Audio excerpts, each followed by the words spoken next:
Jerry. Tay! Tandaan sana akong simbahan, tay, para magpaalam sa inyo. Kailangan kong asap bumalik ng kampo. Sa Palawan, pinapabalik ako ni Major eh. Anak, sa linggo pa ang punta ko sa simbahan. Kaya pala naka-uniforme ka.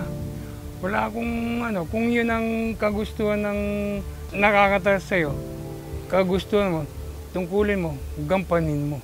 Pagdasal na lang kita. Sige po, tay.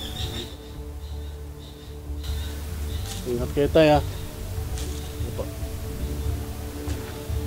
Tatuto.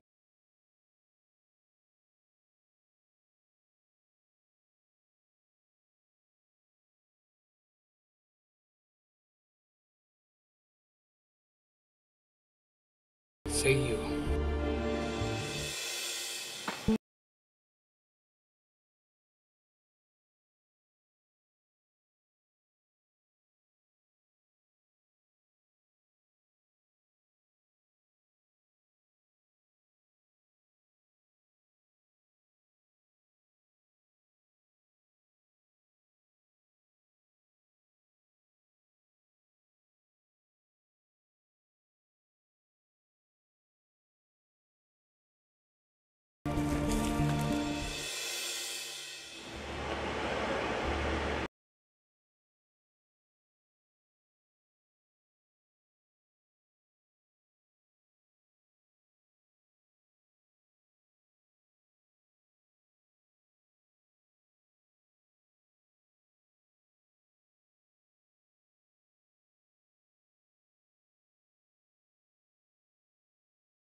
Happy birthday po, Supremo. Salamat.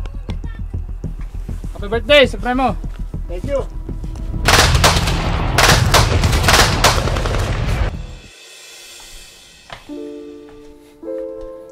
Oh, kuya, anong importanteng pag-uusapan natin?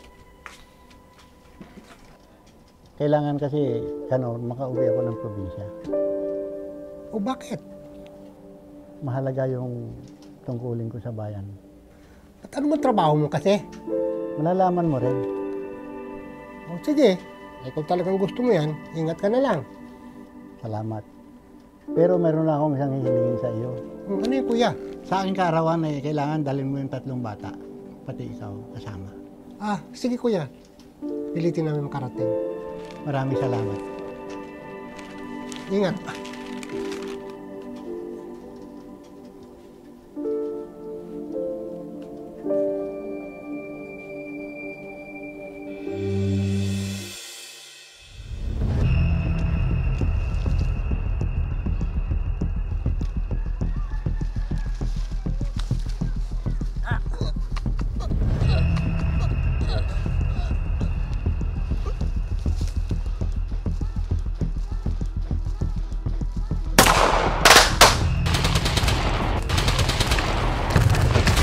Oh!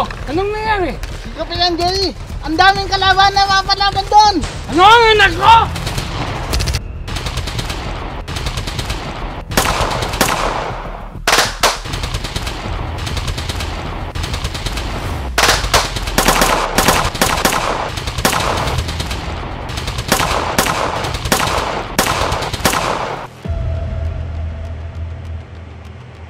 Salamat tayo sa pagtulong mo sa akin. Wala yun, anak.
Hindi ko sukat akalain.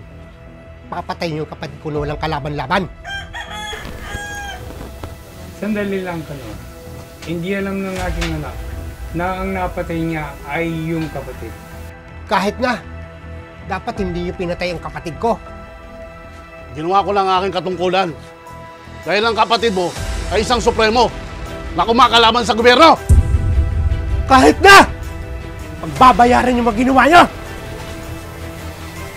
Naintindihan kita, anak. Huwag mo ang ano yun, pansinin.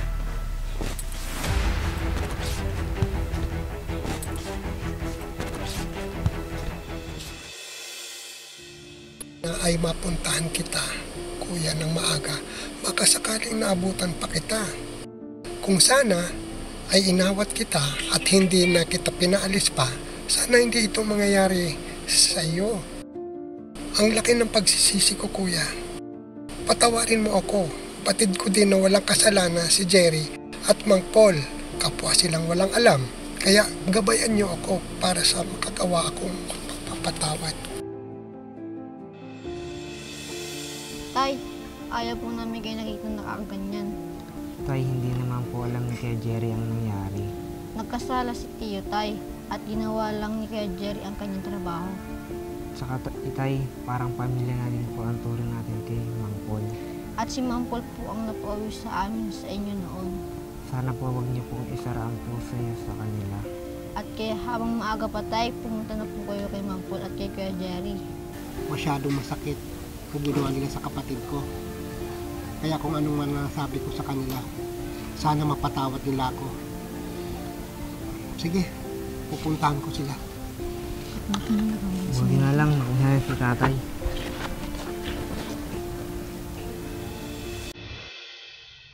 Oh, Kanor! Kumusta ka na? Mang Paul, Jerry, humihi ako ng kapatawaran sa inyo. Sana maintindihan niyo ako. Kanor, naintindihan kita. At alam naming ang nararamdaman mo. Sana mapatawad mo rin ako. Hindi ko akalain na kapatid mo yun. Ginawa ko lang yung katungkulan ko bilang sundalo. Sana mapatawad mo. Alam ko, dinampanan mo lang ang tungkulin mo bilang isang sundalo. Sige po, marami pong salamat sa pag-uunawa at aalis na po ako. Salamat po.